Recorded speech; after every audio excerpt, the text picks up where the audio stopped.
आप सभी का स्वागत है मनीष सर क्लासेस में। आज हम जानने वाले हैं मानसिक परीक्षण के अंतर्गत गणितीय संक्रियाएं से संबंधित प्रश्नों के बारे में। प्रश्न है, यदि m का अर्थ धन, n का अर्थ ऋण और p का अर्थ गुणा हो तो 15n 10p 3m 5p और 4 बराबर क्या होगा।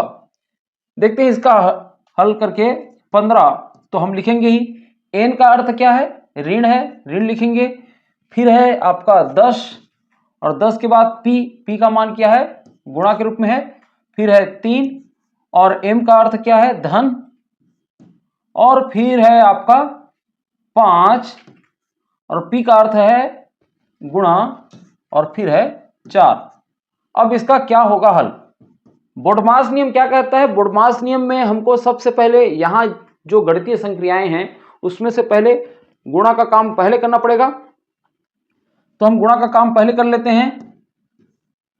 10 दिया हो जाएगा आपका 30 धन 5 चौक 20।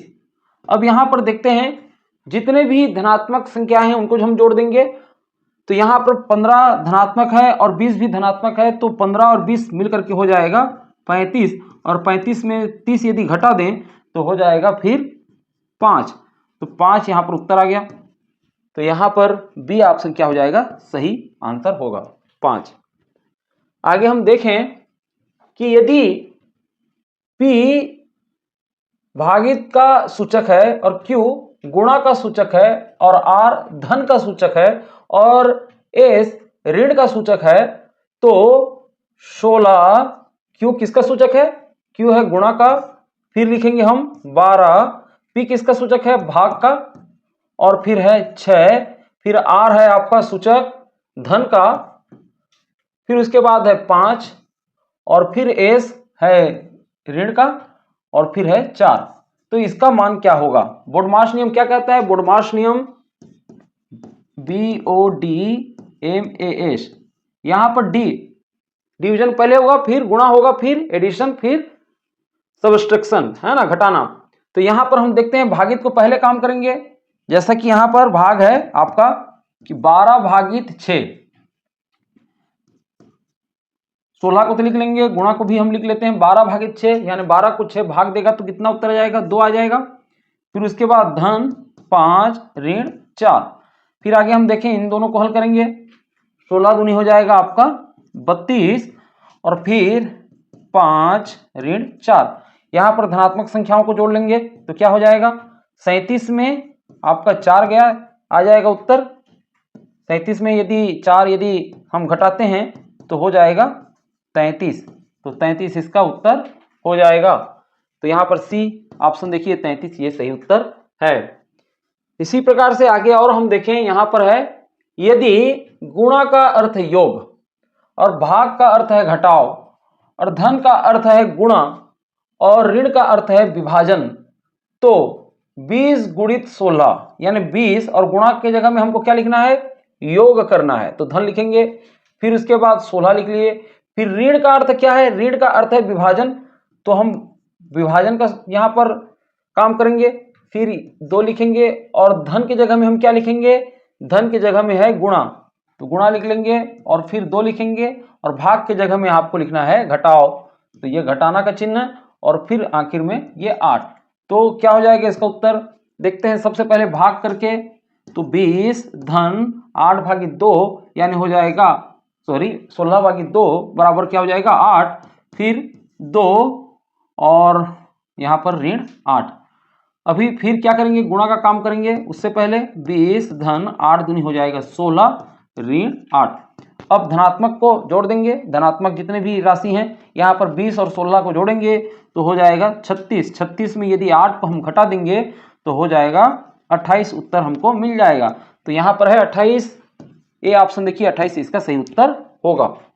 इस प्रकार से आगे हम देखें तो यदि धन का अर्थ गुणा है और ऋण का अर्थ भागित है और गुणित का अर्थ ऋण है और भागित का अर्थ धन है, तो यहां पर हम देखते हैं कि 4 भागित का अर्थ क्या है, भागित का अर्थ धन है और 8 लेंगे। ऋण का अर्थ क्या है, ऋण का अर्थ भाग है और फिर 2 लिखेंगे, और गुणा का अर्थ क्या है आपका ऋण है, तो ऋण 2 हो जाएगा, और धन का अर्थ गुणा है, और फिर ये 4 हो जाएगा। अब इसको हल करेंगे।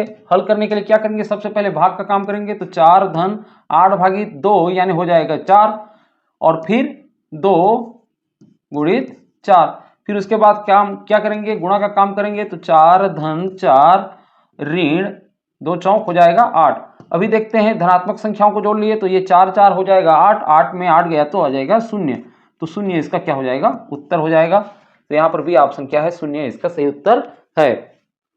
यदि गुणा को ऋण और भागित को धन के रूप में माना जाता है, तो यहाँ पर जो हमको प्रश्न मिला है इसका मान ज्ञात करना है आपको। तो पहले तो यहाँ पर बड़ा कोष्टक, फिर छोटा कोष्टक है, और वहां पर 55 लिख देना है, और गुणा को हम किस रूप में लिखेंगे, ऋण के रूप में, ऋण 50 हो जाएगा, फिर छोटा कोष्टक बंद, फिर भागित को किस रूप में लिखना है, धन के रूप में, और फिर हो जाएगा 25, और ये बड़ा कोष्टक भी बंद, और भागित है आपका, भागित को हम क्या लिख देंगे, धन के रूप में 125। तो इसका मान क्या होगा, देखते हैं। यहाँ पर सबसे पहले छोटा कोष्टक तोड़ेंगे, है ना, पहले ब्रैकेट तोड़ेंगे, तो छोटा कोष्टक पहले तोड़ते हैं, तो 55 में 50 गया तो आ जाएगा उत्तर क्या, 5 उत्तर आ जाएगा, 5 धन 25, और बड़ा कोष्टक, फिर ये बड़ा कोष्टक बंद हो गया, तो उसके बाद लिखेंगे 125। फिर यहाँ पर हम देखते हैं कि 5 और 25 को जोड़ते हैं, तो क्या हो जाएगा, 5 और 25 को जोड़ेंगे तो 30 हो जाएगा, और ये 125, यानी 125 में अब 30 जोड़ेंगे तो हो जाएगा आपका 155। तो यहाँ पर 155 क्या होगा, डी ऑप्शन सही आंसर होगा।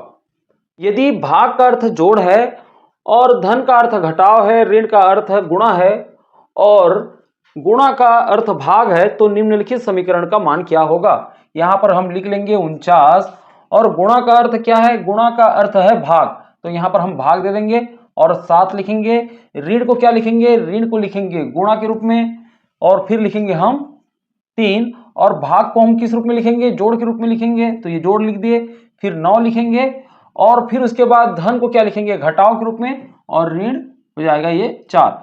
अब इसको हम हल करेंगे। सबसे पहले भाग को, तो 49 में भागित 7 होगा, तो क्या हो जाएगा, 7 सत्ते 49, 7 आ जाएगा, फिर हो जाएगा गुणित 3 धन 9 ऋण 4, फिर उसके बाद करेंगे क्या, ये हो जाएगा 7 तिया 21 धन 9 ऋण 4। अब की बार क्या करेंगे, 21 और 9 को जोड़ेंगे तो हो जाएगा 30, 30 में यदि 4 घटा तो 30 में 4 घटेगा तो 26 उत्तर आ जाएगा।